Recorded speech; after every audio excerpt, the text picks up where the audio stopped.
नमस्कार, स्वागत है आपका सीवीटी कॉर्नर की एक और वीडियो में। आज मेरे साथ अश्विनी है जो कि जर्मन सेकेंड ईयर में मेरा ही क्लासमेट है। तो आज हम दोनों मिलकर आपको बताने वाले हैं कि आप जो अभी 5 दिन की जो आपकी तैयारी है, क्योंकि आज 10 मई हो चुका है, 15 मई को आपका सीवीटी 2024 का एग्ज़ाम है। और I think most of the candidates के ऑफलाइन ही पेपर होंगे, चाहे वो जनरल टेस्ट के हो चाहे वो इंग्लिश के हो।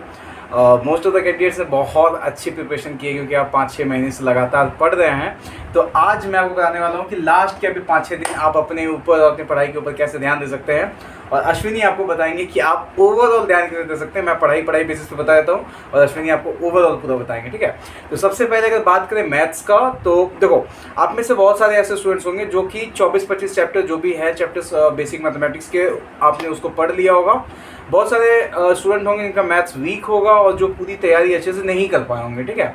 बट एक स्ट्रेटेजी है मेरे पास जो कि आपको 5 दिन में भी, अगर आप 450 में 350 नंबर ला रहे हो तो आपको 400 प्लस ला करके देगी। वो स्ट्रेटेजी क्या है कि सुनो, 24 चैप्टर्स में ध्यान मत दो, अपना जो बेस्ट आपके 14 से 15 चैप्टर्स हैं उन 14-15 चैप्टर को उठाओ जो आपको पढ़ने में ज़्यादा अच्छा लगता है, जो आपको ईजिली समझ में आता है, ठीक है।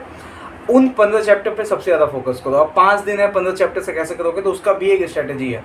देखो उन 5 चैप्टर में ऐसे कोई 5 से 6 चैप्टर चुनो जो कि आपको थोड़े से हार्ड लगते हैं, मतलब थोड़े से आपको इस साइड पे लगते हैं, मतलब कि हार्ड साइड पे लगते हैं कि आपको मतलब उसके क्वेश्चन बनाने में या कभी कभी समझने में थोड़ा सा दिक्कत होता है। तो उस टाइप की ऐसे 7 चैप्टर उठाओ, ठीक है। और बाकी के जो आपके 7-8 चैप्टर होंगे वो इजी होंगे कंपेरेटिवली, ठीक है। क्योंकि ऐसा नहीं है कि मैथ्स में आपने कुछ भी नहीं पढ़ा होगा, आपने 40-50 कुछ तो % पढ़ा ही होगा। तो अब करना कैसे है, दिन में आप 2 चैप्टर उठाएंगे। एक चैप्टर जो बहुत थोड़ा, मतलब कि बहुत नहीं, जो थोड़ा सा आपको थोड़ा सा कंपेरेटिवली हार्ड लगता है, थोड़ा सा एक टफ साइड में लगता है, तो उस चैप्टर को आप पढ़ोगे, उसके फॉर्मूलाज वगैरह देखोगे और उसके 20 से 30 क्वेश्चन बनाओगे अलग अलग टाइप के। और जो चैप्टर आपको आसान लगता है उसका एक चैप्टर उठाओ और उसके 40 से 50 क्वेश्चन बना दो, ठीक है। तो ऐसा क्या होगा कि दिन में आप 2 चैप्टर हर दिन आप करते जाओगे। तो एक चैप्टर मतलब थोड़ा सा हार्ड है तो उसका थोड़ा फॉर्मूलाज वगैरह याद, मतलब कि 1 घंटा उसको पढ़ लिए अच्छे से और 2 घंटे उसके क्वेश्चन बना लिए। और दूसरा एक चैप्टर उठाओ जिसके सिर्फ और सिर्फ आपको 20 से 25 या 30 या 40 या जो भी आपको लगता है आप उतने क्वेश्चन बना लो 2 घंटे में। 4 से 5 घंटे आपको मैथ्स पढ़ने हैं, उससे ज़्यादा आपको नहीं पढ़ना है। उसके बाद आपको रीजनिंग वगैरह में ध्यान देना है। तो ये मैथ्स का था। अब 5 दिन है, 5 दिन में अगर आप इस तरह करोगे तो 10 चैप्टर तो ऐसे ही हो गया। और मुझे मालूम है कि अगर आप 1-2 चैप्टर और कर लो तो 13-14 चैप्टर्स आपके हो जाएंगे आराम से। क्योंकि कुछ ऐसे चैप्टर्स हैं जहाँ पे बहुत ज़्यादा मेहनत करना नहीं पड़ता। जैसे प्रोबेबिलिटी, मेहनत एकदम नहीं है, क्वेश्चन 100% से हो रहा है। पाई चार्ट हो गया, हिस्टोग्राम हो गया, इस समय मेहनत बहुत कम है, बट क्वेश्चंस हर एग्जाम में एक ना एक आते हैं, ठीक है। अब मैं 14 चैप्टर आपको करने क्यों बोल रहा हूँ, ये इसलिए बोल रहा हूँ कि अगर आप 14 चैप्टर कर लोगे तो 14 चैप्टर से आपके एक ना एक क्वेश्चन तो हर चैप्टर से आ ही जाएगा। तो मैथ्स में कितने क्वेश्चन होते हैं, 20 से 22 क्वेश्चन होते हैं मैथ में। और 20 से 22 क्वेश्चन में अगर आप 14-15 भी बना लेते हो तो बहुत एक अच्छा रेशियो है। क्योंकि आपको 60 में से 50 क्वेश्चन ही बनाना है जनरल टेस्ट में, तो आप मैथ्स छोड़ सकते हो। हाँ, लेकिन अगर आप मैथ्स छोड़ रहे हो तो आप थोड़ा सा ये करके रखो कि आपके जो जीके वाला पार्ट है वो थोड़ा ज़्यादा अच्छा हो, जो आपका रीजनिंग का पार्ट है वो थोड़ा ज़्यादा स्ट्रॉन्ग हो। क्योंकि अगर आप मैथ्स भी छोड़ दे रहे हो, आप जीके भी छोड़ दे रहे हो, तो आपको थोड़ी सी दिक्कतें आ सकती हैं। खैर, आपके 5 दिन आपके पास, 5 दिन में लोग बोलते हैं क्या हो सकता है, मैं बोलता हूँ बहुत कुछ हो सकता है। तो आप आराम से पढ़ सकते हैं, आराम से तैयारी कर सकते हैं और इसमें कोई भी आपको दिक्कत नहीं होने वाली है। दूसरा, रीजनिंग सबका अच्छा है। मुझे नहीं लगता कि यहाँ पे रीजनिंग में कोई भी ऐसे होंगे जिनका रीजनिंग 80% से कम आता होगा किसी भी टेस्ट में। तो रीजनिंग सबका अच्छा है। 5 चैप्टर्स ऐसे उठाइए रीजनिंग में जो आपको थोड़े से हार्ड लगते हैं। चैप्टर्स ऐसे कौन कौन से होते हैं जनरली, पहला हो गया सीटिंग अरेंजमेंट, दूसरा हो गया क्लॉक, तीसरा हो गया कैलेंडर, चौथा हो गया आपका वो पजल वाले क्वेश्चन और 5वां हो गया सीरीज वगैरह क्वेश्चन। तो ये सब क्वेश्चन ना थोड़ा सा कंपेरेटिवली हाई, मतलब कि हार्ड लगता है स्टूडेंट्स को। बाकी तो वेन डायग्राम हो गया, ब्लड रिलेशंस हो गया, कोडिंग डिकोडिंग, ये सब बहुत आसान होता है। तो ये 5 चैप्टर को उठाइए, इस पर थोड़ा सा ज़्यादा फोकस कीजिए। सीरीज वगैरह का आप जितने ज़्यादा क्वेश्चन बना सकते हैं उतने बनाइए, क्योंकि जब 50-60 क्वेश्चन बना लेते हो ना तो आपको हर तरीके के लॉजिक्स आपको पता चल जाते हैं। और बाकी जो आपके रीजनिंग के चैप्टर है उन्हें रिवीजन करते रहिए, उन्हें डेली बेसिस पे हर दिन रिवीजन करते रहिए। आप 2 से 3 घंटे आप रीजनिंग कर दीजिए, तो आपको कुल मिला के आपको 10 घंटे पढ़ने पड़ेंगे यार। आप देखो 10 से 11 घंटे तो आपको पढ़ने पड़ेंगे अभी 5 दिन में। और लास्ट दिन 14 तारीख को मैं आपको बोलूँगा थोड़ा बहुत कम ही पढ़ना, क्योंकि नींद पूरी आराम से आपकी होनी चाहिए। वो सब पे अश्विनी बात करने वाले हैं, मैं सिलेबस पे बता देता हूँ, ठीक है। मैथ्स हो गया, रीजनिंग हो गया, अपना आ गया इंग्लिश में क्या करना है आपको। इंग्लिश में देखो ग्रामेटिकल बहुत ज़्यादा सवाल नहीं आता है, ठीक है। ग्रामेटिकल कुछ कुछ कॉन्सेप्ट्स आता है जहाँ पे आपको जैसे कि डायरेक्ट इनडायरेक्ट स्पीच आप बनाओगे, एक्टिव पैसिव वॉइस बनाओगे, तो वहाँ पे थोड़ा बहुत ग्रामर का इन्फ्लुएंस आता है, तो वो सब आपको पढ़ना है। अभी अगर आप, हो सकता है कि अगर आप टेंस पढ़ना बैठो तो थोड़ा सा कंफ्यूज हो जाओ, तो उससे बेहतर ये है कि आप 100 question direct and indirect speech के बना लो, एक्टिव पैसिव वॉइस के बना लो। तो जब आप 100 क्वेश्चन बना लोगे ना तो आपको पता चल जाएगा कि क्वेश्चन को कैसे डील किया जाता है, तो आपको बहुत ज़्यादा ग्रामर के पीछे दिमाग लगाने का कोई ज़रूरत नहीं है। दूसरा चीज़, इंग्लिश में वोकैबलरी तो देखो बाबू आपको करना पड़ेगा। मैं डे 1 से बोल रहा था, अभी भी यही बोल रहा हूँ कि वोकैबलरी आपको करना ही पड़ेगा। वोकैबलरी का एक पोर्शन है फॉरेन वर्ड्स का, जिसमें लोग बहुत दिमाग खराब करते हैं, तो मत करो उसको। 1 से 2 फॉरेन वर्ड्स आता है एग्जाम में, रेयरली ही 2 आता है, 1 आता है, तो आपके पास उसमें भी 10 चॉइस हैं। 50 में से आपको 40 क्वेश्चन ही बनाना है, तो 10 क्वेश्चन आप छोड़ सकते हो, एकदम छोड़ दो, उस पर दिमाग मत लगाओ, ठीक है, क्योंकि अगर आप सब कुछ करने के फेरे में रहोगे तो नहीं बना पाओगे। बाकी आपका जो पैसेज है, जो पोएम का एक्सट्रैक्ट है, वो 15 क्वेश्चन कवर करता है 40 में, तो एक बहुत बड़ा मेजर पोर्शन है। तो मैं आपको बोलूँगा कि आप हर दिन 2 से 3 पैसेज तो ज़रूर बनाएं, और एक पैसेज में आपको 5 मिनट से ज़्यादा का टाइम नहीं लगना चाहिए। तीनों पैसेज मिला के आपको 20 मिनट से ऊपर का टाइम नहीं लगना चाहिए, क्योंकि 45 मिनट ही है आपके पास। तो 15 क्वेश्चन में आप 20 मिनट लगा दो, और फिर जो बाकी क्वेश्चन बचे उसमें आप 20 मिनट लगा दो, और वो 20 मिनट में हो भी जाएंगे, क्योंकि 1 लाइनर क्वेश्चन होते हैं, और 5 मिनट का आपका रिविजन हो गया, ठीक है। तो ऐसे करना। चौथा, जीटी का एक और पार्ट, यानी कि जीके एंड करंट अफेयर। तो जीके एंड करंट अफेयर्स का आप क्या कर सकते हो कि 6-7 महीने के करंट अफेयर्स के जो वीडियोस आते हैं वो आप देख सकते हो, मंथली करंट अफेयर्स के वीडियोस आते हैं वो आप देख सकते हो। जो मेजर इवेंट हुए हैं इंडिया में, जैसे कि G20 समिट हुआ है, ये सब जो समिट्स हुए हैं, जो प्राइज एंड अवार्ड्स होते हैं, बुक्स एंड ऑथर्स होते हैं, बेस्ट सेलिंग बुक्स होते हैं, ये सब हमेशा ही चर्चे में रहता है, तो ये सब को आप पढ़ सकते हो। करंट अफेयर्स में ये हो गया। स्टैटिक जीके का भी आप जाकर के वीडियोस वगैरह देख सकते हो, दो मैं उतना ज़्यादा रिकमेंड अभी आपको नहीं करूँगा, लेकिन अगर आपके पास टाइम है तो आप वीडियोस वगैरह देख लीजिए, बहुत हद तक आपकी तैयारी हो जाएगी। अगर आपका मैथ्स वीक है तो आपको जीके में थोड़ा ज़्यादा फोकस करना पड़ेगा, जीके और रीजनिंग में। अगर आपका मैथ्स अगर अच्छा है, मैथ्स अगर आपका बढ़िया है, आप देखते हो कि आप 10 क्वेश्चन में से 8 क्वेश्चन 9 क्वेश्चन बना लेते हो, तो जीके को आप थोड़ा बहुत मतलब कि उसको छोड़ भी सकते हो, कोई दिक्कत है नहीं। ध्यान रखना 60 में से 50 क्वेश्चन बनाने हैं आपको। 50 क्वेश्चन मतलब कि 100% होता है, और 100% के चक्कर में मत पढ़ना, नहीं तो फिर आपका माइनस मार्किंग में चला जाता है। जितने क्वेश्चन आते हैं उतने ही बनाना, जितने सही होने चाहिए। आपको जितना लगता है कि हाँ मैं इनमें श्योर हूँ, उतने को ही बनाना, उससे ज़्यादा मत बनाना, ठीक है। ओवर टू यू अश्विनी, आपको अब क्या बताना है? आप मुझसे बोल रहे थे, बहुत अच्छे आपकी टिप्स थे, तो आप प्लीज़ बता दीजिए। आप यहाँ पे लगा लो माइक, लगा लो, फ्री एंड हो जाओगे। तो मैं यही कहूँगा कि जैसे अभिनव ने बताया कि अब तो समय नहीं बचा है ज़्यादा, तो जो टॉपिक्स में आपका बहुत अच्छा नहीं है उस पर ध्यान मत दीजिए। ऑप्शंस आपके पास क्वेश्चन में रहेंगे, तो आप उन टॉपिक्स को छूइए जो आपको बहुत अच्छे से आते हैं। कुछ टॉपिक्स अगर छूट जाते हैं तो उन्हें अब उतना ध्यान नहीं दिया जा सकता। बिल्कुल। और अब क्योंकि 5 ही दिन बचे हैं एग्जाम में, तो पढ़ाई के साथ साथ कुछ और चीज़ें इंपॉर्टेंट हो जाती हैं। 5 दिन बाद CUET का एग्जाम है, तो पढ़ाई से बढ़ के है कि आप लोग अपनी स्लीप साइकिल पे ध्यान दें। 8 घंटे 7-8 घंटे की नींद लें, और 7-8 घंटे की नींद से इंपॉर्टेंट है कि टाइम पे सोएं। मतलब ऐसा नहीं आप दिन में सोएं, क्योंकि अगर आप दिन में सो रहे हो सकता है आपको एग्जाम के दिन जो है दिन में नींद आने लगे। दिन में एक नैप ले सकते हो, मतलब कि आधा घंटा 1 घंटा का, बट ऐसा ना हो कि आप जो 3 घंटे 4 घंटे दिन में सो रहे हैं। हाँ, वो घोड़ा बेच के नहीं सोना है। हाँ, ये होता है ना कि दिन में हम घोड़े बेच के गधे बेच के सो जाते हैं, कि मतलब रात में स्टूडेंट्स को मैंने देखा है कि रात में 3-4 घंटे सोएंगे और दिन में फिर वो खाना खा के सो जाते हैं 3-4 घंटे। लोगों की खुद की ऐसी साइकिल हो जाती है। हाँ, वो एग्जाम के टाइम पे हो जाता है, बट उसको मत करना, प्लीज अवॉइड। इस समय आपको अवॉइड करना चाहिए। उसके साथ आपको जो अवॉइड करना चाहिए वो बाहर का जंक फूड है। आपको घर का खाना खाना है, हेल्दी खाना खाना है, क्योंकि अभी फूड पॉइजनिंग बहुत ज्यादा हो रही है, और अभी ऐसा मौसम भी है, गर्मी बहुत ज्यादा है। हाँ, कि पानी पीजिए, नींबू पानी पीजिए, लस्सी पीजिए, हाइड्रेटेड रहिए, वो सबसे इम्पोर्टेंट है। और इसके साथ मैं आपको यही कहूँगा कि अपनी हेल्थ पे ध्यान दीजिए। अगर हो सके, पॉसिबल है, तो सुबह थोड़ा मॉर्निंग वॉक पे जाइए। पढ़ाई के बाद अगर आपको शाम में समय मिलता है तो वॉक पे जाइए। दिन में निकलने से बचें, क्योंकि बहुत धूप है, बहुत गर्मी है। देखो, दिन में अगर आप निकलोगे ना तो ये जो तासीर या सीरत कहते हैं ना, वो गर्म हो जाती है धूप से, और उसके बाद आपको मतलब कि बहुत ज़्यादा आलस आएगा, आप सो नहीं पाओगे। दिन में निकलना अवॉइड ही करो, चाहे आप कोई भी हो, जितना ज़्यादा आप अवॉइड कर सकते करो। अगर निकलना है बाहर तो प्रिकॉशंस लेके निकलो, अम्ब्रेला वगैरह, या लड़कियां जो स्कार्फ वगैरह नहीं अवॉइड कर सकती, किसी का कुछ है तो आप निकलिए, पर जितना हो सके दिन में निकलना अवॉइड कीजिए।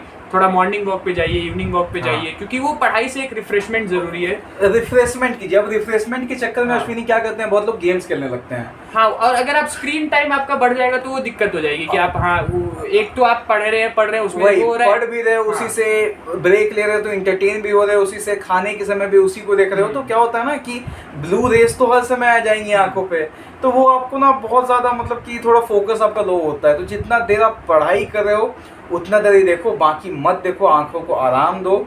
अगर हो सके तो आंखें पर पानी, ठंडे पानी मारते रहो फ्रिज वगैरह से निकाल करके, काफ़ी आपको अच्छा एक रिस्पॉन्स मिलेगा। तो यही मेन चीज़ें हैं सबसे इम्पोर्टेंट, कि आप स्लीप अच्छे से लीजिए। एग्जाम में कुछ ही दिन बचे हैं, स्लीप अच्छे से लीजिए, जंक फूड मत खाइए, गर्मी से बचिए, हाइड्रेटेड रहिए, पानी पीजिए, और हो सके पानी पीने का मन नहीं करता, नींबू पानी पीजिए, लस्सी पीजिए, और जो आपको पीना है, जो भी ड्रिंक पीना है, मतलब नॉन अल्कोहलिक ऑफ कोर्स, ठीक है। रूह अफ़ज़ा वगैरह जो कि मेरा फेवरेट है, तो मैं तो दिन भर पीते रहता हूँ, आप लोग भी पीजिए। और एक बात अश्विनी, हम लोग स्ट्रेस मैनेजमेंट के बारे में बात कर रहे थे, हाँ। कि अभी क्योंकि देखो एग्जाम है तो एग्जाम स्ट्रेस हो जाता है, हम लोग को बहुत इजी लगता है, लेकिन क्योंकि जब आप JNU आ जाओगे तो आपको पता चलेगा कि स्ट्रेस वर्ड का असली मतलब क्या होता है। अभी तो आपकी लाइफ बहुत गोल्डन पीरियड में चल रही है, आई थिंक सो, ठीक है। तो स्ट्रेस मैनेजमेंट और एंजाइटी, डिप्रेशन पे थोड़ा सा बात कर दीजिए अश्विनी, कि अभी उस सब चीज़ों से कैसे दूर रहना है। देखिए, मतलब मैं यही कहूँगा कि अगर आप अपना एक लाइफस्टाइल को ठीक रखते हैं, जैसे मैंने बोला वॉक वगैरह पे जाते हैं, क्योंकि वो चीज़ें होती है ना कि आप बहुत ज़्यादा सोचिए मत एग्ज़ाम के बारे में। आपके हाथ में एग्ज़ाम की प्रिपरेशन है, हाँ। एग्ज़ाम कैसा आता है, क्यों आता है, वो आप थोड़ा सा लक के ऊपर होता है। बिल्कुल बिल्कुल, तो ये आप बात उन अपने चीज़ों के बारे में ओवर थिंक करने से बचो। सबसे इम्पोर्टेंट यही चीज़ है इस समय जो एग्जाम को लेके स्ट्रेस होता है। हाँ, कि वो ये कैसा है। क्वेश्चन हाँ। आएगा, मैं कर पाऊंगा नहीं कर पाऊंगा। आपके हाथ में सिर्फ और सिर्फ आपकी तैयारी है। एनटीए देगा क्वेश्चन पेपर, अगर हार्ड क्वेश्चन आएगा बाबू तो सबके लिए हार्ड बिल्कुल, आएगा। सबके लिए hard 2023 वाला क्वेश्चन पे अश्विनी, जब बच्चे एग्जाम देके निकले तो मुझे फोन करके कुछ लड़कियों ने रो दिया था कि भैया मैंने इतना ज़्यादा पढ़ा फिर भी ये नहीं आया, वो नहीं आया, ये सब आ गई, वो सब आ गई, मेरा सिलेक्शन नहीं होगा। और उसमें से कुछ अभी शायद JNU में है। शायद बहुत सारे बहुत लोग हैं, सारे। क्योंकि कट ऑफ इतना गिर गया ना, क्योंकि एग्जाम जब हार्ड आएगा तो सबके लिए हार्ड आएगा ना यार। कट ऑफ गिर गया, हम लोग का जर्मन में सिलेक्शन 92 93 पे हुआ था, और इस बार सिलेक्शन क्या है तुम्हारा 80 76 78 पे सिलेक्शन हुआ है। कट ऑफ इतना ज़्यादा गिर गया। और उसके साथ मैं एक कहूँगा कि कुछ बच्चों का जो सेंटर है वो दूर पड़ा हुआ है, शायद हाँ। कुछ बच्चों का अपने सिटी से बाहर पड़ा हो। हाँ। तो वो लोग भी थोड़ा ध्यान रखें, अपनी हेल्थ को लेके चलें, अपने जो भी अगर बाहर जा रहे हैं, कहीं रह रहे हैं, तो पानी वगैरह ठीक से पिए, और बाहर का भी अगर आप खाना पड़ेगा ऐसी सिचुएशन में तो हेल्दी चीज़ें खाने की हेल्दी कोशिश चीज़ें करें। ऐसा ना हो कि आप पूरे टाइम में हाँ प्लीज अभी छोला भटूरा वगैरह, छोला भटूरा प्लीज अवॉइड करना। पराठे अगर खा सको, सूखा होगा तो खा सको। और प्लीज हमेशा अगर बाहर जा रहे हो तो पैकेज ड्रिंकिंग वाटर पीना, कहीं का भी नलके का पानी या रेलवे स्टेशन का पानी मत पी लेना, वरना हेल्थ पे बहुत ज़्यादा गंदा असर पड़ता है, ठीक है। और स्ट्रेस मैनेजमेंट पे मैं ये कहना चाहूँगा कि देखो, आपके हाथ में आपकी तैयारी थी, आपने उसको कर लिया। एग्ज़ाम में जाकर के, जानते हो अश्विनी, मैंने बहुत ज़्यादा अच्छे स्टूडेंट्स को देखा है जो बहुत अच्छा प्रिपेयर कर रहे हैं, और एग्ज़ाम में जाकर के, एग्ज़ाम के कुछ दिन पहले ऐसे एंजाइटी वगैरह में चले जाएंगे, उनकी मार्क्स बहुत लो हो जाती है। और ऐसे स्टूडेंट्स को भी देखा है जो कि बहुत ज़्यादा तो पढ़े बड़े नहीं है, लेकिन लास्ट टाइम पे पता नहीं कौन सा बूस्ट आता है और वो एग्ज़ाम पे बहुत अच्छा करके आते हैं। क्यों? क्योंकि उनके अंदर सेल्फ कॉन्फिडेंस होता है। तो सेल्फ कॉन्फिडेंस को हमेशा प्रायोरिटी दीजिए, ठीक है। प्लीज़ अपने हेल्थ को अच्छा रखिए। जब आपका माइंड अच्छा रहेगा, आपका बॉडी अच्छा रहेगा, जब दोनों साथ में फंक्शन करेंगे तो एक आध तो आप ऐसे ही जॉली मूड में बिल्कुल। रहोगे। देखिए, हो सकता है किसी की नॉलेज बहुत अच्छी हो, बट अगर वो एंजाइटी में चला जाता है, ओवर थिंक करता है, तो हो सकता है उसके वो 2 घंटे 3 घंटे जो भी एग्जाम का है 40 मिनट, वो अच्छा ना जाए। हाँ। और आपकी नॉलेज कितनी भी हो, ये आप अगर सोचो कि मेरा बोर्ड का एग्जाम अच्छा नहीं गया, कोई बच्चा सोचे मेरा नीट का एग्जाम अच्छा नहीं गया, उस टेंशन में अगर वो एग्जाम देता है तो मुझे लगता है कि जाहिर सी बात है उसे दिक्कत होने वाली है। तो आप ओवर थिंक और चीज़ों के बारे में मत सोचिए। हाँ, और प्लीज़ ये मत सोचना कि बोर्ड्स में खराब नंबर आया, मैं नीट्स में खराब आया, मैं यहाँ पे भी खराब करूँगा। अगर मैं अपना बताऊँ, मैं अपनी ज़िंदगी का इतना बड़ा फेलियर हूँ। मैंने नीट दिया था, I am proud of that really. मैंने नीट दिया था, नीट 2022, 720 में 720 में 47 मार्क्स बने थे, 6% या 6.5% मार्क्स बने थे, ठीक है। तो मेरे से जितना गंदा तो कोई भी नहीं लेकर के आया होगा। तो फिर भी मैं आज JNU में हूँ, क्योंकि मुझे नीट में बिल्कुल भी कॉन्फिडेंस नहीं था खुद के ऊपर, और CUT में मुझे कॉन्फिडेंस था कि मेरा JNU निकलेगा, तो निकला। नीट में नहीं था। सिंपल सा बात है कि फेलियर्स हमेशा डिफाइन नहीं करती हैं आपको। कभी कभी चीज़ें फेलियर होती हैं, कभी कभी चीज़ें आपके फेवर में नहीं होती, बट आपका जो एटीट्यूड है, जो आपको देखने का तरीका है चीज़ों को, बहुत ज़्यादा मायने रखता है। सो अपनी तैयारी करते रहें और 5 दिन बचे हैं, बेहद अच्छे से पढ़ें, कोई कसर नहीं छोड़िए। अगर हाँ, मैथ्स के प्लीज़ रिवीजन करते रहिए, फॉर्मूलाज का रिवीजन करते रहिए। अगर आप मेंसुरेशन जैसे चैप्टर को उठा रहे हैं, अटेम्प्ट करना चाहते हैं, उसमें बहुत सारे फॉर्मूले हैं, बहुत ईजी चैप्टर है, फॉर्मूलेज बहुत ज़्यादा है, तो प्लीज़ उनको बार बार रिवाइज करते रहिए। और बेटर होगा कि आप एक शीट में लिख करके उसको अपने टेबल के सामने चिपका दें कि 10-12 दिन पे आप देख सकें उस चीज़ों को, और आपको अपने आप वो आपके सबकॉन्शियस माइंड पे ऐड हो जाए। तो आपको कुछ बोलना है अश्विनी? यही इंपॉर्टेंट चीज़ है, क्योंकि मैथ्स और रीजनिंग ऐसी चीज़ें जो आपको सिलेक्शन दिलवा सकती है। बिल्कुल। क्योंकि कई बार ऐसा होता है कि जीएस का क्वेश्चन है, वो आपको या तो आता होगा या नहीं आता, या तो आपको पता है फ्रांस के प्रधानमंत्री का नाम क्या है, या आपको नहीं पता। लेकिन मैथ्स में क्या होता है, आप फॉर्मूला लगा के क्वेश्चंस को कर सकते हो, मतलब कि एकदम तुम आंसर को निकाल सकते हो, जो आंसर आपके हाथ में है, ऐसी चीज़ है। तो ये इंपॉर्टेंट है कि मैथ्स रीजनिंग आपकी अच्छी हो, उस पर आप वर्क कर सकते हैं। फॉर्मूलाज रिवाइज कीजिए, क्योंकि वो एक ऐसा समय आ चुका है कि अब आप क्वेश्चन कर सकते हैं बट फॉर्मूला नहीं है, हाँ, वहाँ नहीं याद आ रहे, भूल जाओगे कभी कभी। ठीक है, और जितना बेसिक से बेसिक अप्रोच लगा सको उतना अच्छा है। बहुत ज़्यादा कैलकुलेट करने से बचिए, टेबल्स वगैरह अगर नहीं आती है तो याद कर लीजिए। ठीक है, आपको बहुत ज़्यादा मदद मिलेगा, क्योंकि 16-17 या कितना होता है ये आपको अगर नहीं पता है तो आपको वहाँ पे कैलकुलेट करने में टाइम लगेगा। बट अगर आपको टेबल पता है कि 16-7 या 16-8 या कितना होता है, आपको 1 सेकंड में आ जाएगा। ठीक है, तो वो आपको मतलब बहुत ज़्यादा टाइम नहीं बचाएगा, लेकिन फिर भी एक टाइम तो बचाएगा। और किसी भी पेपर में जीके का वेटेज बहुत ज़्यादा नहीं रहता है, मैथ्स और रीजनिंग का वेटेज ज़्यादा रहता है, तो उस कारण से आप कर सकते हैं कैसे करना है।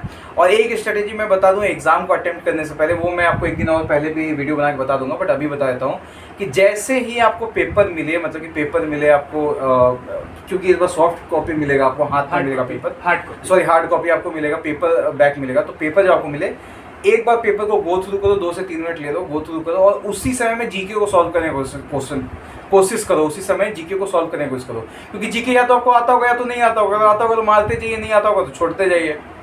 ठीक है, और मैथ्स और रीजनिंग अपना टाइम दीजिए, भरपूर टाइम दीजिए। जीके के लिए 5 से 6 मिनट से ज़्यादा मत दीजिए। और एक बार जब पेपर हो जाए तो रिवीजन कर लेना, और please please please QR code बोलता हूँ यार, क्या OMR शीट को अच्छे से भरना। क्यूआर मुझे पता नहीं क्यों आ गया, दिन भर ऑनलाइन पेमेंट करते रहता हूँ। OMR शीट को प्लीज़ अच्छे से भरिए, 1-2 उसमें मिस्टेक ना कर दीजिएगा कि आपको होता है ना कि 1 का 2 में मार दिया, पूरा क्यूआर गलत हो गया, तो वो ऐसा अगर हो जाता है तो मतलब एक क्वेश्चन गलत हुआ है, आपको उसमें भी टेंशन नहीं लेनी। मतलब अब हो गया एक क्वेश्चन गलत तो आप कुछ नहीं कर सकते, आपके हाथ में नहीं, आप आगे ध्यान दीजिए।